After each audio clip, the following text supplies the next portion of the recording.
बहुत बहुत धन्यवाद आप सभी का। सभागार में मौजूद सभी विद्वज्जनों को मेरा सादर प्रणाम।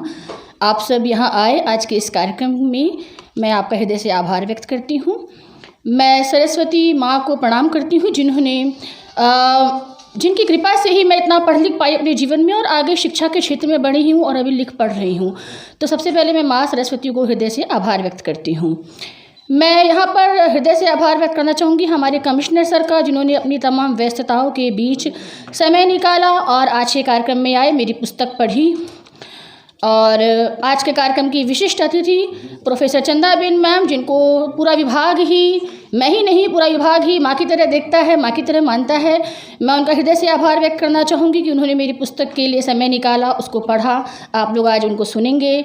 हमारे विभाग के ही विभागाध्यक्ष प्रोफेसर आनंद प्रकाश त्रिपाठी सर, जो हमेशा हमारा मार्गदर्शन करते रहते, एक पिता की तरह प्रोत्साहित करते रहते, मैं उनका भी हृदय से आभार व्यक्त करती हूँ कि वो यहाँ आए। इन दो शख्सियतों के चलते जो हमारा हिंदी विभाग का एक माहौल है वो ऐसा है कि सब जब बैठते हैं फ्री होके तो पढ़ाई की, किताबों की, लेखन की जो है बात होती है, उससे बहुत प्रेरणा मिली कि हम भी लिखें, हम भी पढ़ें। तो इनका मैं यहाँ पे हृदय से आभार व्यक्त करती हूँ। मैं सागर के जो साहित्यिक संरक्षक हैं, मेरे पिता समान उमाकांत मिश्र जी, उनका हृदय से आभार करती हूँ। उन्होंने ही मुझे सागर के साहित्यिक समाज से जोड़ा। ज़्यादा तो मैं पुस्तक पर बात नहीं करूँगी, लेकिन दो लोगों का मैं यहाँ पे जिक्र करना चाहूँगी।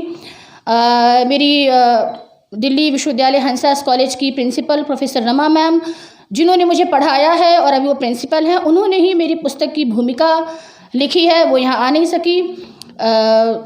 उन्होंने, जब मैंने उनको पांडुलिपि भेजी तो उन्होंने ही पुस्तक का नाम जो है सुझाया। ये जो नाम है हिंदी सिनेमा की स्त्री यात्रा, ये रमा मैम ने बताया था। हमने तो जब पहली फिल्म ली थी साहब बीबी और गुलाम, तो हमने कुछ और नाम सोचा था, साहब बीबी और वर्तमान, ऐसा हमने नाम सोचा था।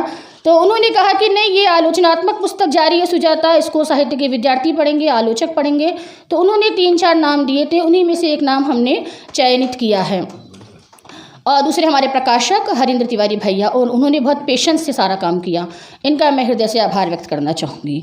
पुस्तक पर मैं ज़्यादा नहीं कहूँगी क्योंकि बहुत अच्छे अच्छे वक्ता हमारे बीच हैं। थोड़ा सा यहाँ पे जिक्र करूँगी कि मैंने इस पुस्तक में 1957 में आई मदर इंडिया से लेकर 2021 में आई त्रिभंग पर बात की है। और विभिन्न प्रकार की फिल्में हैं। हालांकि स्त्री विमर्श की बात करें तो आपको अनेक फिल्में मिलेंगी, आपको लगेगा ये फिल्म छूट गई, वो छूट गई।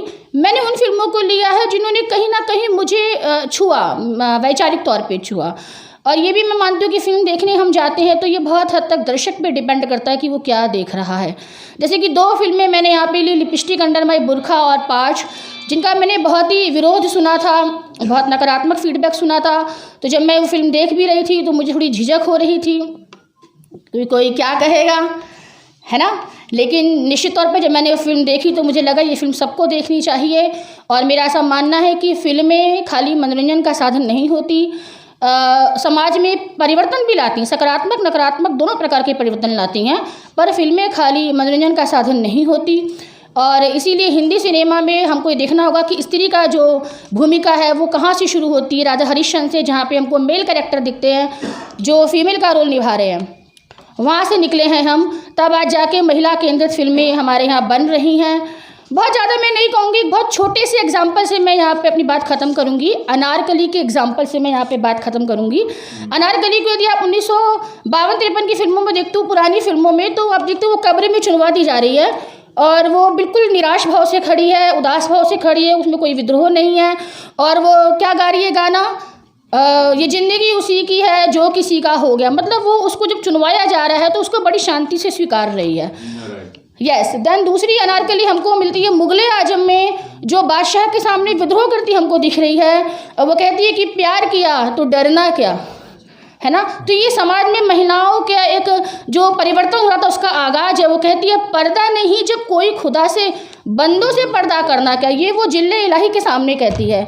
और तीसरा अभी 2014-15 में एक गाना आया था, अनारकली डिस्को चली, है ना, छोड़ छाड़ के अपने सलीम की गली, अनारकली डिस्को चली। तो इसी से हम समझ सकते हैं कि फिल्मों ने महिलाओं को कितना हम बदलते हुए उनकी भूमिका को देख रहे हैं। बाकी जी बाकी पुस्तक पर आज बहुत अच्छे अच्छे वक्ता हैं, वो अपनी बात यहाँ रखेंगे, उनको कैसी लगी, क्या कमियाँ हैं, क्या आगे अच्छा हो सकता है, क्या छूट गया।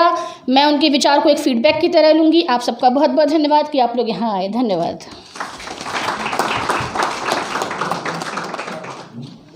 धन्यवाद सुजाता जी, हिंदी सिनेमा की यात्रा हम सबको कराने के लिए, अनारकली को डिस्को तक पहुंचाने के लिए। और मैं अब, चूँकि हमारे मुख्य अतिथि महोदय के पास समय की कमी है, उनके अन्य दायित्व हैं, तो मैं वक्तव्य हेतु उन्हें सादर आमंत्रित करती हूँ। शुक्ला जी को।